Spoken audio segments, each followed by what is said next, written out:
Welcome back to the detailing bay. We've got the project car again. Today we're looking at glass, as you can probably guess. And we've got a few different approaches to cleaning. I mean, this glass is pretty clean. Yeah. But we're going to demonstrate a few different approaches to cleaning your glass, depending how weathered it is and what you're cleaning. Absolutely. So we've got three different sections. We're going to just use a glass cleaner, your typical spray on wipe off cleaner in this section. Yep. What have we got in the middle? So then we're going to step it up, so we're going to go with a glass polish. Yeah. And we're going to demonstrate the difference between, so you can hit it with what's a rayon backed, so you'd be hand applying it. Right. Which with cerium oxide in it will give it a deeper clean than a standard glass cleaner will. So have you got any like grounding bugs, or is it contaminants? Not really beyond that approach, because they're easy to get off glass. Glass isn't as temperamental as paint. What it is over time, glass is probably one that gets more neglected than you realise. A standard glass cleaner like that is only going to get so much off, and then over time you get this build up. Everyone says it, how the windscreen to where the where the wipers don't go, there's a difference, and there is ways of getting rid of that, or at least reducing it, and it's just a build up. So that's your first approach to doing that. Rayon backed, and you just, as you would normally like a polish, just up and down, a back and forth motion. And does that just buff straight off, or do you need to follow it up with a glass cleaner? You can, if you've got on a little too heavy, you can use a glass cleaner with it just to loosen it up, because it's done its job at that point. Yeah. And it just ensures everything's off there. You can step it up a notch again and use an actual rayon pad. I've got a 3-inch one, but you can do 5-inch, 6-inch. I find for glass, the 3-inch one seems to work the best. Yeah.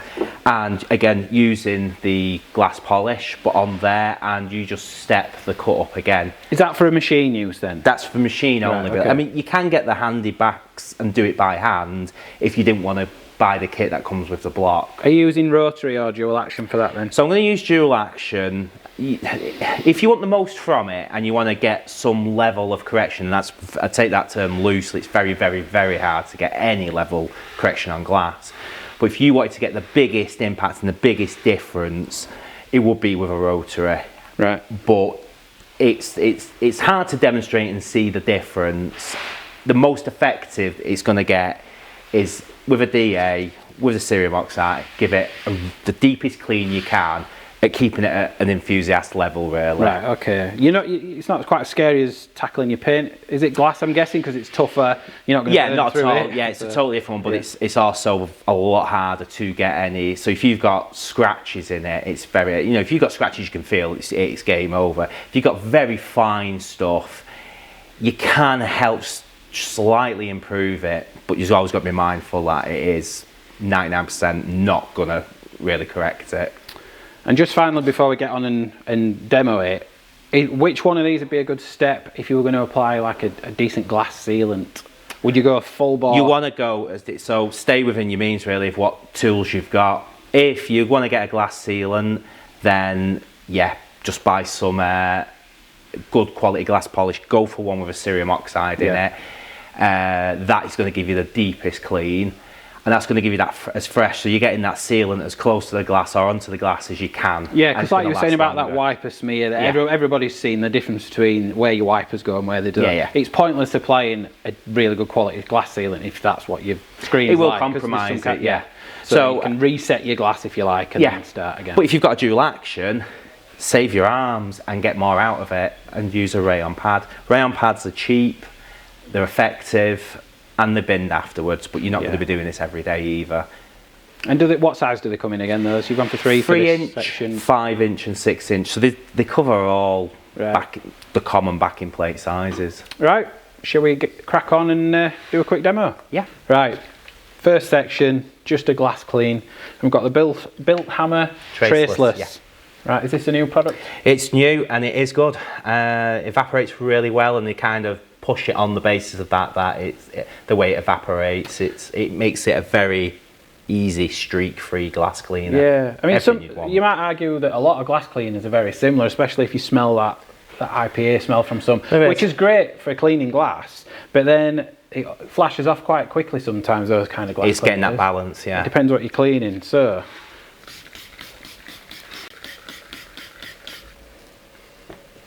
good liberal spray to get it in all the corners. Yeah, well you can be with some of them, it's a bit hard work, but with this one particular, as you can see it already flashing off, but it's nice and lubricating as well. It's not like, you know, you use some, like you can use like IPAs, but they can get a bit draggy as it dries everything out and flashes a bit too quick. But no, I'd say that's quite a good balance. It's everything you'd want there. Yeah, I can still feel it's starting to evaporate from cloth. Yeah. And I take it you can use this inside as well? Absolutely, inside and out, it's both. Yeah, absolutely perfect. Even more so on the inside, that streak-free formula makes it that where you're going to build up like tar and vape. Vape juice is a big one now. Exactly. Yeah, all the bits your car picks up and you don't fully know where it came from. Next, hand application. Yes. With the glass polish. Yes. And you mentioned cerium oxide. What does that do? Cerium oxide, yeah. So cerium oxide is a tougher abrasive, if you like, put it simply. It's more suited to glass as opposed to what you use on your paintwork. Most typically would be aluminium oxide, and it just won't be as effective on glass. Though, as a little tip, if you've got nothing else but a compound for your paintwork, it's still going to give your glass a really good clean. Top tip there. Go for it. Yep. Are you going to do this bit? I'll do it. Yeah. So just give the bottle a shake, and then, so it doesn't matter if you get a bit too much on there, and it can start to dry a little bit as well, so sometimes you may just need, and just do small sections. So is this block purposely designed for glass polish? It's rayon backed, which is a perfect material. You did mention that earlier, I was listening. But what you want to do is, I tend to work in small squares. Yeah. And glass polishing is something you've got to have a bit of patience for in it, because unlike your, sorry I pinched it, unlike your paint, which when you get a DA on or anything you can start to see results quite quickly, you can kind of times the effort by about 10, can't you, with glass? So you've just got to treat it, like you say, in small sections and just take your time.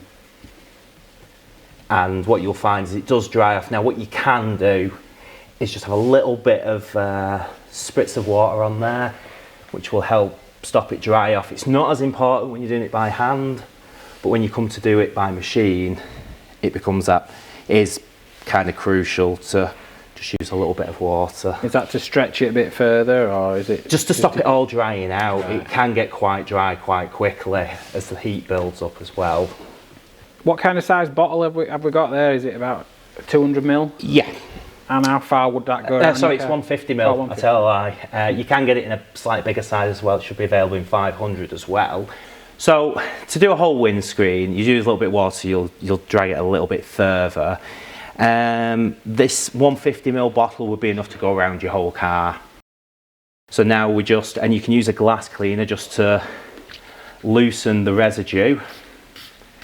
And then you wipe away, you'll take away all that residue from it, and you will have given it a deeper cleaner. You can see on the block that it has slightly discoloured, which shows it is lifting off. Yeah. You see it's just lifting off that more bonded fallout. And the third section, the machine with the rayon pad. Yes. So this is the most effective, but obviously not the most accessible for everybody. It's a 3-inch rayon pad on there, and then in terms of the compound again, just you can move it around, but what you want to do as well is you just want to get the area just a little bit lubricated as well. Right. The water just helps. It's just a fine mist. It'll just help it along. It reminds me of the old days with a mop and keeping it wet as you're passing on. You paint spread it out because it will sling.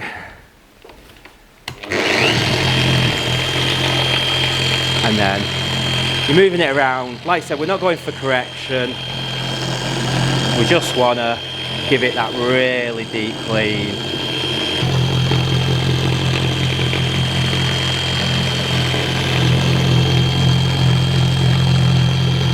Sounds like it's pretty slow speed. You're just taking it gentle while you work it up? It's still application more than anything. You're going a hell of a lot faster than your hand would ever go.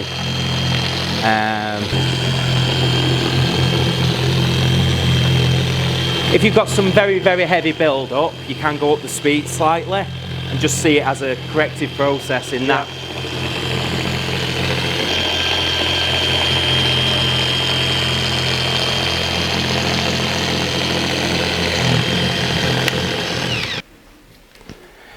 So now just a wipe down.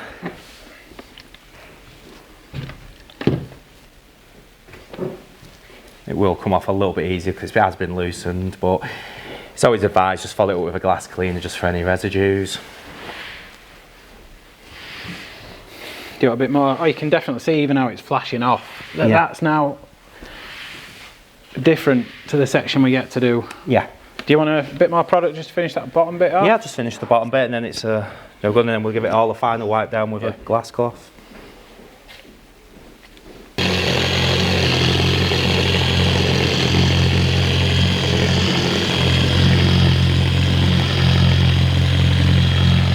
And yeah, just again, the same before, just a wipe down.